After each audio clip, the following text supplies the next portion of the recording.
Hey you guys, it's your girl T, and I want to go ahead and shout out Hogan1221. Hogan was one of the few people who sent me this really disturbing story, and it's coming out of Baltimore, Maryland. What's going on is that a 16-year-old girl was murdered the other day. Her name is Arnisha Bowers.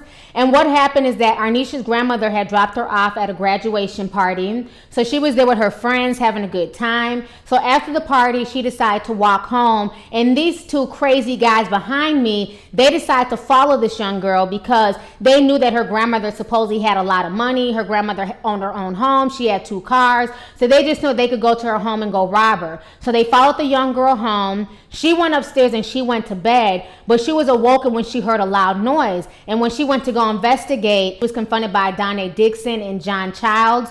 And this whole situation is just gruesome. They ended up taking her down to the basement where she was raped, strangled to death, and then they burnt down the house. And they did this all over a $40 iPad. When I tell y'all some people are just plain evil, and it's just hard to even fathom how anybody could do this to a child, I want you guys to go ahead and check out this news clip, and I'm gonna come back with the rest of my comments. Following breaking news, Baltimore City police arrest 2 suspects for the brutal murder of a 16-year-old girl. Arnisha Bowers has become the face of the surging violence in the city.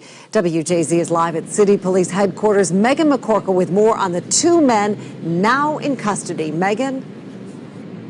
Well, Mary, just moments ago, police announced the arrest of 2 men that they say are members of the Bloods gang for the brutal murder of 16-year-old Arnisha Bowers, a promising student at City College High School.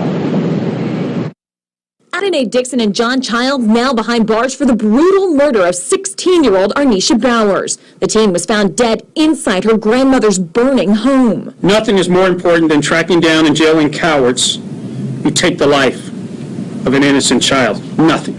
According to charging documents, Childs and Dixon were attempting to burglarize the home when they were discovered by Bowers. Childs says Dixon dragged the teen into the basement as he ransacked the home for money. When Dixon came upstairs, he told Childs that Bowers was dead and the home was on fire.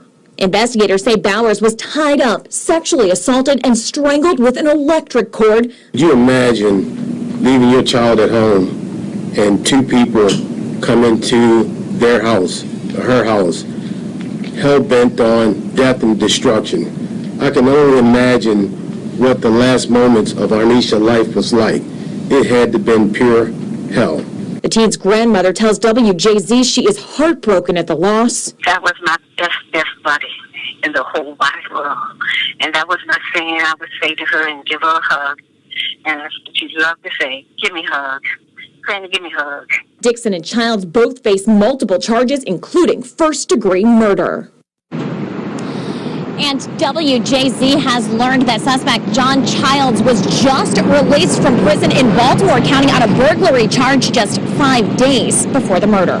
We're live at City Police Headquarters tonight. I'm Megan McCorkle, WJZ Eyewitness News. You guys just watched that news clip, and this whole situation is disturbing. They're also saying that the murder rate in Baltimore is at an all-time high. This is the highest that it's been in 25 years.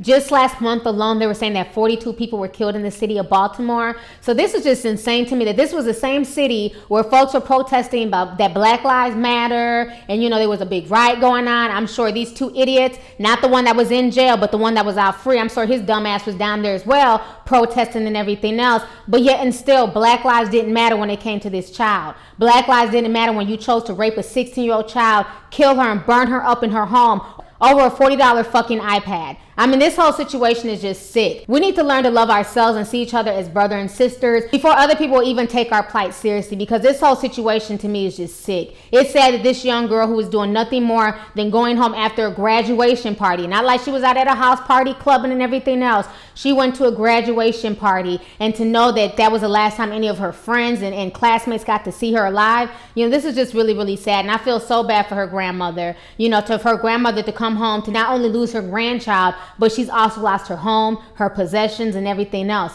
I mean, this is just really, really disturbing. Baltimore, I'm gonna need you to lock these 2 hoodboogers up and throw away the fucking key. They should never, ever see the light of day. Anyways, y'all, go ahead and leave a comment. Let's get the discussion popping. How do you guys feel about this story? And then how do you feel about the murder rate in Baltimore being the highest that it's ever been in 25 years? It seems like ever since everything went down with Freddie Gray, things have just gotten worse and worse in Baltimore. Let's go ahead and get the discussion popping. Go ahead and leave a comment. All right. Deuces. Hey YouTube, it's your girl Lovely T, and you can show me some love by hitting that subscribe button, watching my previous videos, and following me on social media.